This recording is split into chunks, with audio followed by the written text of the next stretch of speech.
Hi everyone and welcome to Section 5, Containerized Applications with Azure AKS. In this video, we will learn how to design and deploy an AKS cluster. Microsoft Azure AKS is a fully managed Kubernetes cluster hosted by Microsoft. With AKS, Microsoft manages and controls the master nodes, and we manage the worker nodes.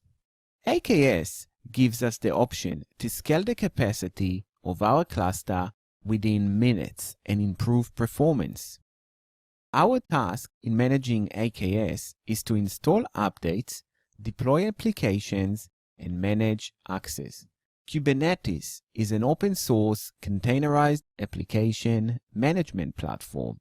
It is considered an industry standard with a worldwide market share of 69%.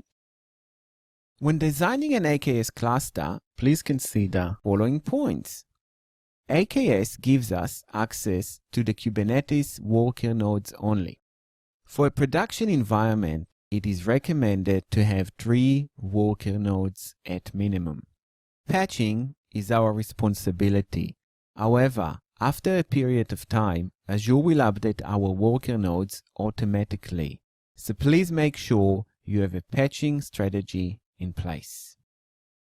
The requirements to install AKS are Azure CLI tools, Azure CLI AKS commands. You need to log in to the Azure CLI and an Azure subscription. Demo. To get started with AKS, I will show you how to deploy an AKS cluster. From the Azure portal, search for Kubernetes services and click Add. From the Create Cluster page, fill in the details of your cluster, including node size.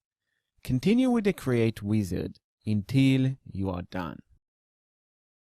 I will jump to my pre-created AKS cluster and I will show you how to connect to the Kubernetes dashboard. Connect to Kubernetes dashboard. To connect to my AKS cluster, I will run a few commands using Azure CLI. If all goes well, I will see the Kubernetes dashboard.